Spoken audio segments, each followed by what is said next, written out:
Hey guys, we lost round two, so there's no actual round three video here, but this is just me by myself. Michael figured I would give you guys a little bonus since we don't have a round three video. I'm just going to give you a quick draft.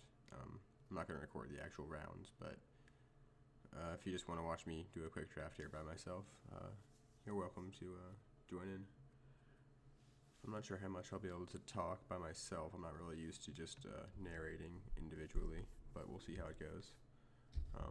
But if you just want to watch some picks, I'll try and explain why I'm making them. I haven't really been having very good luck with this format, to be honest. I don't know exactly what it is. I think I'm having trouble finding my colors because of the shift from the Fate Reforged pack to the Cons of Tarkir pack. But we'll see what happens here.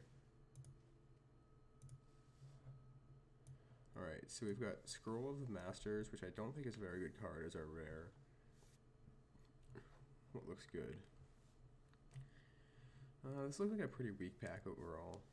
The cards that stand out to me are Reach of Shadows, Sultai Emissary, and Lotus Path Djinn.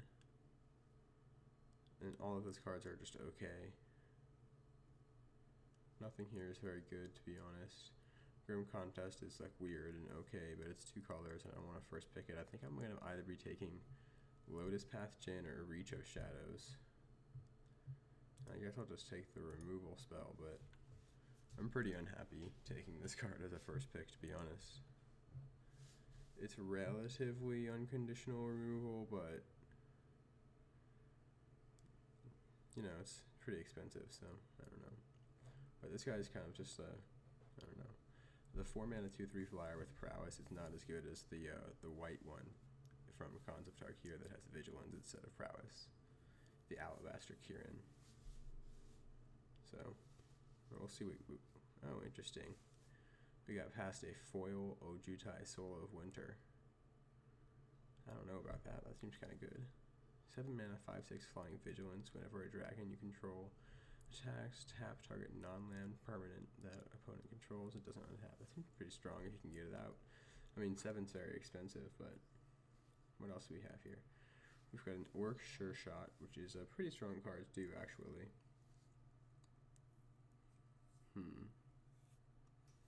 Do we take Ojutai or do we take the Orc Sure Shot?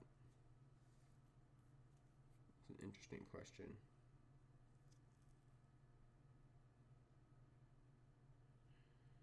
I'm not sure if this foil Ojutai is worth anything.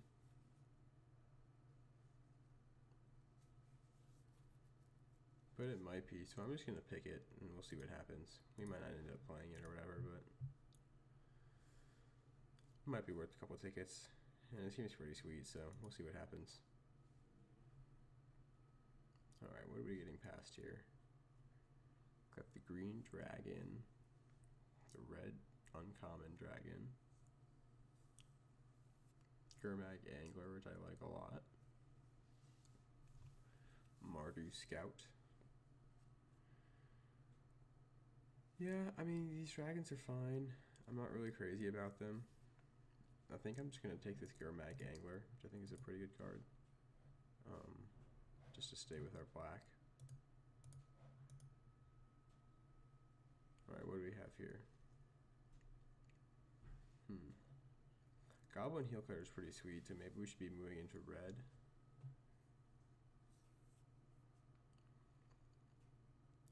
Yeah, I mean, I think the best cards in the pack here are the Goblin Heel Cutter, and then maybe, I don't know, the Gore Swine and the Frontier Mastodon are similar, so. Yeah, just have to kind of go with what's open and try and kind of figure out where we should be in this first pack. Goblin Heel Cutter seems like a good place to be. Oh wow, Teamer Sabertooth this late. This card seems so strong. Alright, so I'm going to take that as a symbol of green's open and kind of do that, because this card has so much, this pack has a lot of green. A little bit of black, but these cards aren't very good. This card's so strong. This card I think is first pickable. So it's interesting to see that it's still here. Soul Summons is okay. Frontier Mastodon's good. Enoch Kind is okay, I guess.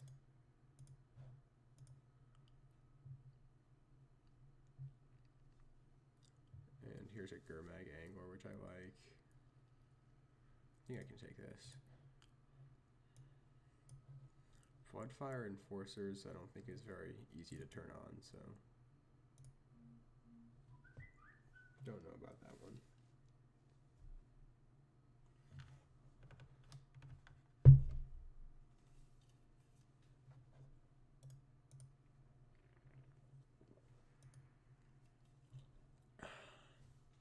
I'm just gonna play only Gurmag Anglers.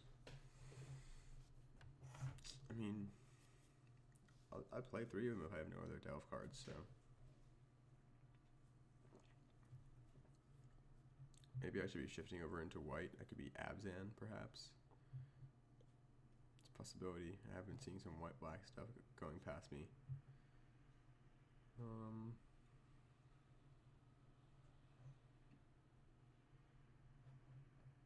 I'll just take another black card, I think.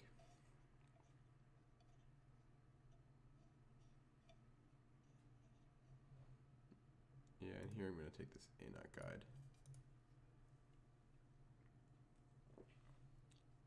Let's return to Earth for the sideboard.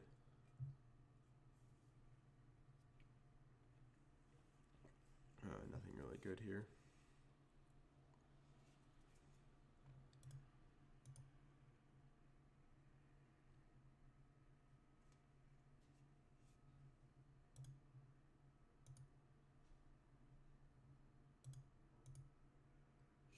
Wow, maybe I am going to be black-green. Does seem like green is open, but we'll see what's coming to us from the other direction. I'm not really sure where we're going to end up being.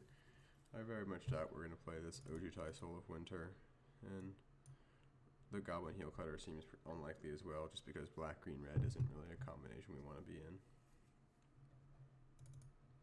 But yeah, green's definitely open, so maybe we could be in Abzan, or we could be in Sultai.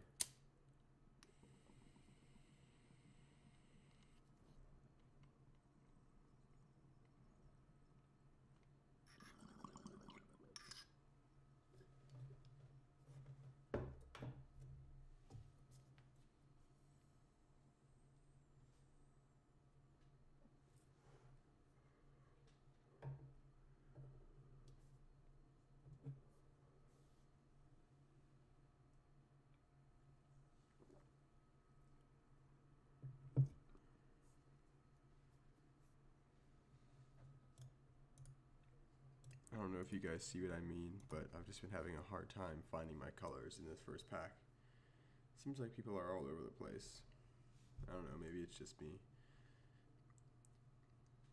I'm probably just misevaluating cards differently than other people, you know? Alright, what do we got here? Alright, we've got some strong red cards. Chief of the Edge, which is a strong card if we were in Abzan, Warriors, white-black, but we're really not. Alabaster Kirin is another okay white card. Could just take a Jungle Hollow.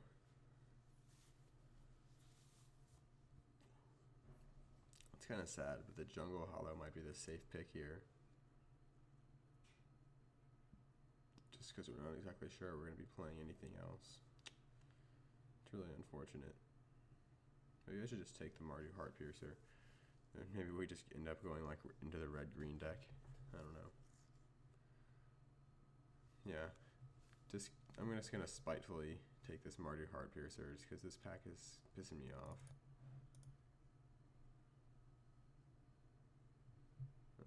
What do we take here? Probably Debilitating Injury.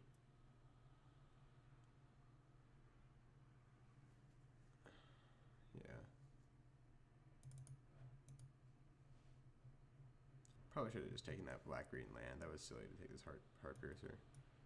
But I figure there's a small chance that we end up pivoting out of black and into just red-green or something like that. But whatever, man. Don't judge me.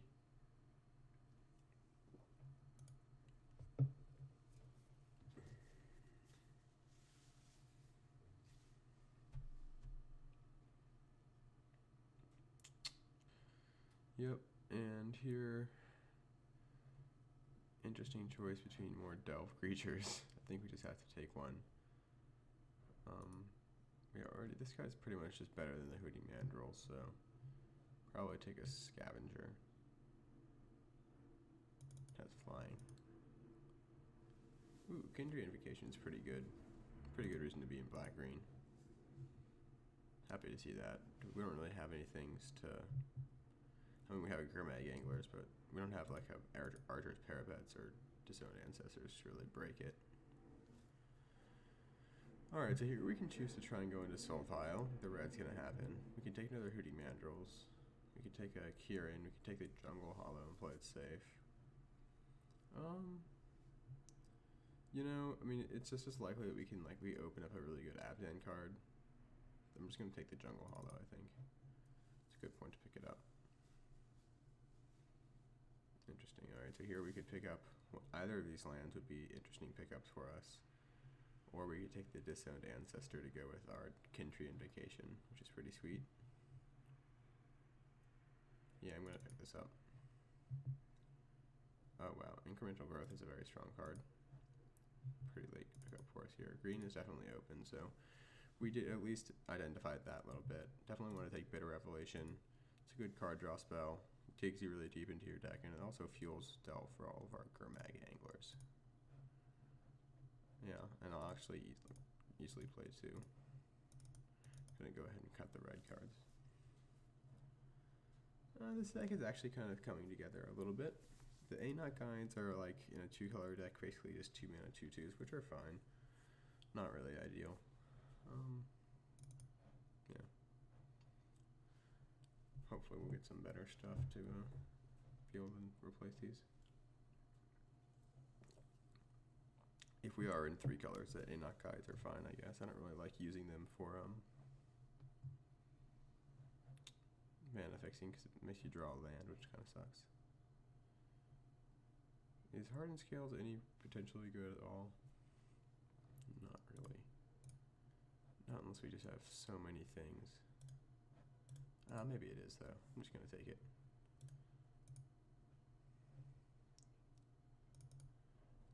How many +1/+1 counter granting things do you have to have for Hardened Scales to be good? I remember I once played someone in a game where they had enough in their deck that it actually was good and right to play it. I remember thinking that. But he had like it was like every card in this deck. He had like the ideal Abzan, like Outlast, and Battalion, and you know, or Bolster or whatever. Just counters up the Wing Wang. Shadowing Tinnis I'm just going to cut because I just prefer Anglers to it, and we already have enough Anglers, so we're not going to play it. Alright, interesting choice here. There's Sultai Charm if we want to go into Sultai. There's also Mystic of a Hidden Way, or Mistfire Weaver if we want to go into Sultai. Scoured Barrens is a land pickup. No really good green or black cards, so it looks like we're going to be dipping into Sultai here. And of these 3, you know, blue cards, I think Sultai Charm is probably just the best reason to go into Sultai. Maybe you can make the argument we could take one of these and maybe wield the Sultai Charm if no one else at the table is in Sultai, but which seems likely, actually, now that I think about it, but it seems risky. Sultai Charm is pretty good, so I'm just going to take it. Alright, what do we got here? Archer's Parapet is pretty sweet with our Kindred. Rakshas's Secret would be good in our deck. The Bondkind and the Skull Hunter are okay. Bondkind's not great in our deck just because we're not going to have that much white to play it early. Same thing for Forceway is pretty good too, actually.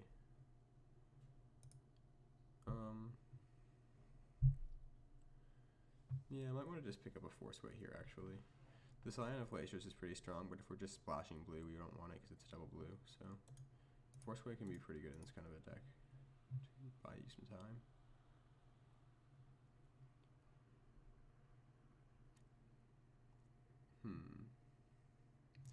Here I think I'm just going to pick up this land. The Stone Ancestor is okay. It's good with the Kindred Invocation, but I'd rather grab this land now when we have a chance. If we're going to be splashing this blue. Wow, Jeskai Charm. I hate that card. Or, I mean, Flying Crane Technique. I just hate knowing that's always that's out in the pool. It really sucks.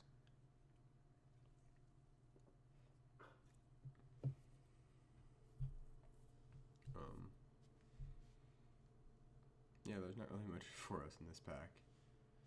I might just hate this Flying Crane Technique because screw that card. Yeah, that makes me feel better, so. Oh wow, Mystic at the Hidden Way and Woolly Loxodon. Wow. I'm gonna take the Woolly Loxodon. This card's just awesome. It's the Morph Dad. As Marshall Sutcliffe would say. Ooh, and Savage Punch. Carriage Sword has been pretty unimpressive to me. Savage Punch I like quite a bit. Oh wow, and the Abomination of Dual Wield. That's pretty sweet. We'll take it now that we're kind of in Sultai more solidly. Yeah, this deck's actually starting to look pretty sweet, I think.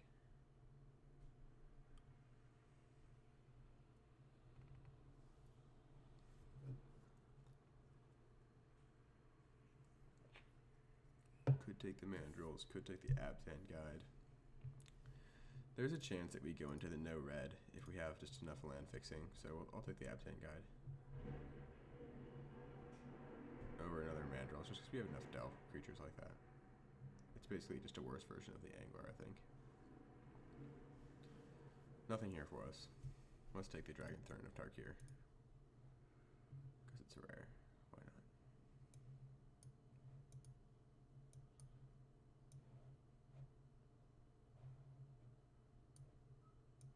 Wow, Bear's Companion? There's nothing there for us in the pack, so I just hate this pretty strong card that no one's taken for some reason. Probably because it's just no one in the table. It's like green and green.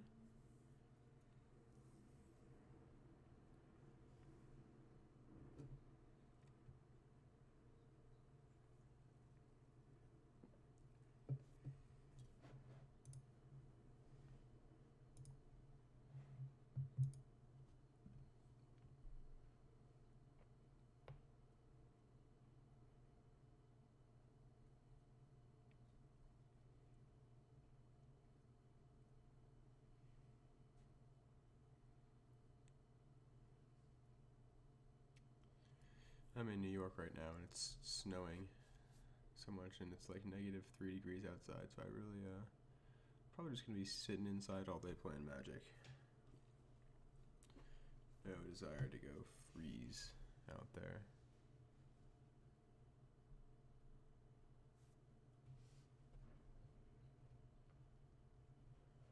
Alright, waiting for a player to pick a card, waiting for a player to pick a card.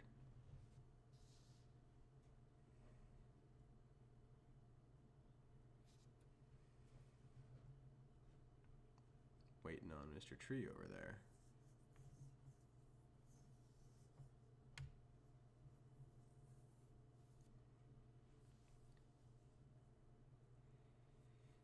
Oh wow, all three of these cards here that are in our colors are interesting. Do we have enough Ferocious for Roar of Challenge to be good? It can be kind of a pretty sweet finisher. But so is Kero Bloodsucker. I'm just going to take Kero Bloodsucker, actually. This card can be pretty powerful in the right kind of deck, and I think we might have the right kind of deck. I'll take Water Whirl. I think we're not going to play it because we're only splashing a little bit of blue. But nothing else there. Alright, so I think we ended up with a pretty decent, like, almost most entirely just black and blue deck. Or black and green deck, rather, sorry. Splashing just for the Abomination, Morph, Sultai Charm, and Force Way. Probably play 3 islands, maybe? 3 islands might be much, maybe just 2.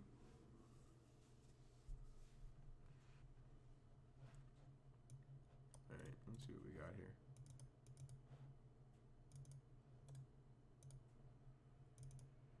Put that in for now, just to look at it.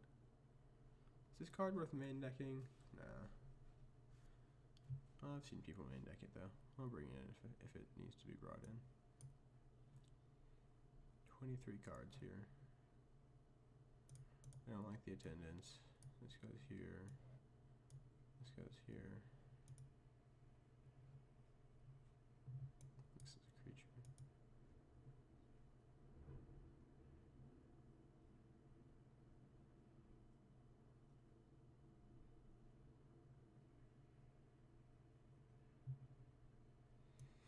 Yeah, well, I guess this is our deck because it's 22 cards, and we don't really have much room to work with. There you go. So we're gonna play 3 islands might be the safest bet. That still gives us what, 8 green sources and 7 black sources. Do we need any double black? No. Need a little bit of double green, but 8 should be all right. Yep, that seems fine. All right, so that's gonna be our deck.